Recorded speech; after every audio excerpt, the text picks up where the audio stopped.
Selamat sore teman-teman. Jadi saat ini kami sedang dalam perjalanan menuju pabrik pembuatan sagu yang berada di SP1, tepatnya di Pasar Sentral, Jalan Irigasi, Gang Sagu, Kamorojaya, Kecamatan Mimika Baru.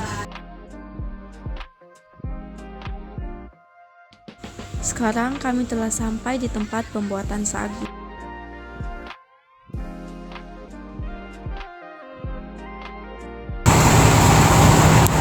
Shalom, selamat sore Mim dan teman-teman. Jadi kami dari kelompok ekonomi kelas 11, kami akan melakukan wawancara dengan Bapak Karsono yang memiliki pabrik pembuatan sagu.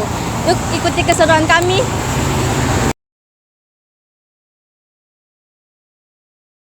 Shalom, selamat sore. Sebelumnya kami dari SMA YBPK 3 Raja.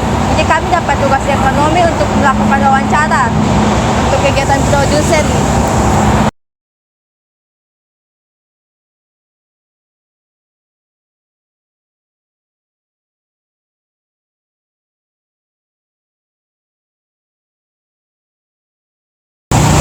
Jadi ada beberapa pertanyaan yang akan kami tanyakan. Jadi pertama, apa yang menginspirasi Bapak untuk membuka pabrik sagu ini? Pertama kali saya kesini itu melihat ada potensi sumber daya yang tidak terkelola dengan baik. Di sini saya lihat pohon sagu itu banyak, cuma tidak dimanfaatkan secara maksimal. Banyak yang ditebang, yang ditumbang, terus dibuka untuk lahan, cuma dibakar saja. Jadi saya ada berpikir gimana supaya sagu itu dapat dimanfaatkan secara optimal. Yang kedua, Bapak, bagaimana proses pembuatan sagu dari awal hingga menjadi sesuatu yang siap dijual? Pohon sagu itu bahan bakunya dari dari hutan sagu. Kemudian kita tebang, setelah itu kita potong-potong. Setelah potong-potong sekitar 70 cm atau 1 meter, kemudian kita kupas kulitnya. Setelah terkupas kulitnya, kemudian yang kita ambil bagian dalam atau dagingnya, kemudian kita parut. Habis diparut kemudian diayak pakai mesin, kemudian ditapis, disemprot pakai air. Jadi sementara disaring kemudian disemprot pakai air, nanti dia saripatinya dia turun apa keluar. Kemudian diendapkan sekitar 1 jam, dia sudah mengendap, sudah jadi tepung. Berarti sagu itu dari airnya pohon sagu gitu, Bapak? Iya, dari saripatinya dia. Yang ketiga, dari mana Bapak mendapatkan bahan baku sagu tersebut? Bahan baku banyak tersebar di wilayah Timika, terutama kita ambil di bagian SP5, kemudian di Maburjaya. Yang keempat, kualitas seperti apa yang diperlukan dalam pembuatan sagu?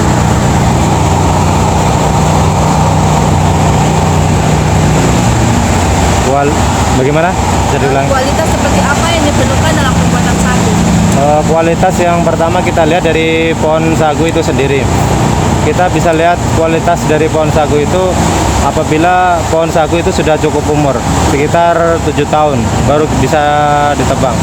Kalau kita tebang pohon sagu yang terlalu muda, dia belum ada isinya, dia belum ada tepungnya. Kalau kita tebang, kita proses yang sudah tua, dia juga tidak ada isinya, tidak ada saripatinya. Jadi kita perkirakan itu dia sudah mau keluar bunga, itu yang dia punya isi, dia sagunya isinya itu bagus. Bapak, kalau saat sudah pembuatan sagu itu, bagaimana Bapak bisa memastikan kalau sagunya itu memiliki kualitas yang bagus? Kualitas yang bagus itu kita lihat, pertama kita tes. Dia punya pohon sagu sebelum kita tebang, kita tes pakai sensor. Kemudian kalau kita remas itu dia punya dia punya isi, baru dia kering, nah itu bagus. Kalau dia banyak airnya, itu yang kurang isinya. Oke, yang berikutnya Bapak, berapa lama waktu yang dibutuhkan dalam proses pembuatan sagu? Pada proses pembuatan sagu itu, kalau proses penggilingannya, pemarutannya itu kita memakan waktu sekitar 4-5 jam. Dari 4-5 jam proses produksi itu dia sudah mengendap. Bapak, dalam pembuatan sagu, tantangan-tantangan apa saja yang Bapak alami saat itu? Yang pertama itu kendala pertama medan. Karena pohon sagu ini dia hidup di rawa. Jadi kita proses pengangkutannya itu yang agak kita terkendala. Kalau kita pakai alat berat juga tidak bisa. Dia harus secara manual. Ditarik secara manual, sobat. Tidak pakai mesin. Tantangan itu Bapak bagaimana cara mengatasinya? Pertama kita tambah tenaga kerja. Kita tenaga kerja sekitar 10 orang yang untuk tenaga untuk mengeluarkan dari hutan atau dari kebun sagu ke jalan. Nah, tantangan yang pertama itu yang paling berat itu. Karena mobil tidak bisa masuk sampai di lokasi. Soalnya di sagu itu tumbuhnya di rawa-rawa yang berair. Jadi dia harus dikeluarkan, harus ditarik manual pakai orang. Keuntungan yang didapatkan dalam pembuatan sagu. Keuntungan biaya produksi itu sekitar keuntungannya sekitar 30 sampai 45%. Berarti Bapak saat pembuatan sagu itu sudah dapat keuntungan, sudah balik modal lagi. Bisa. Terakhir Pak, apa harapan Bapak untuk pembuatan sagu ini di masa depan? Pertama-tama tantangannya yang pertama adalah di sini adalah cuaca.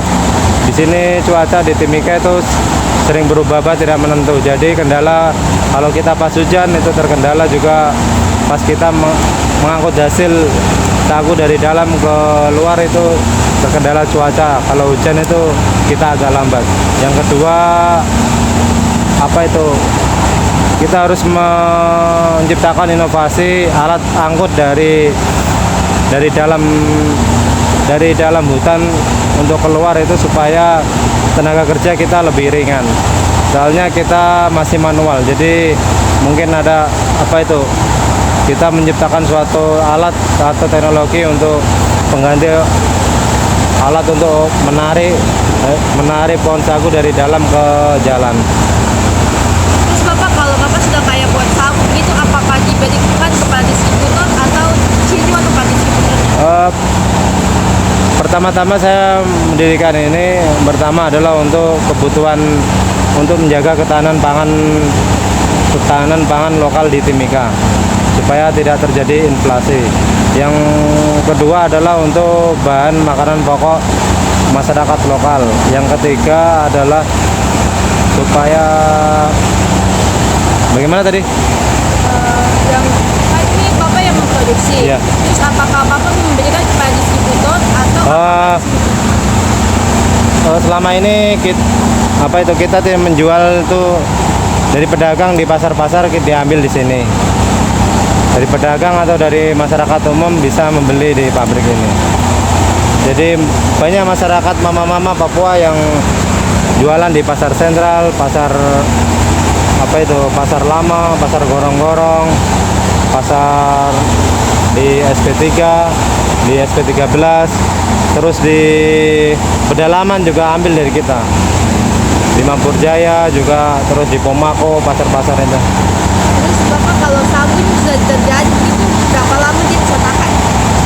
Sebetulnya sagu itu bisa bertahan bertahun-tahun, tergantung dari kita penyimpanannya. Kalau sagu kering itu bisa bertahun-tahun sampai 2 tahun, 3 tahun, dia tidak basi. Kalau sagu basah itu dia penyimpanannya harus direndam di air, dia supaya tahan lama. Oke, Bapak itu saya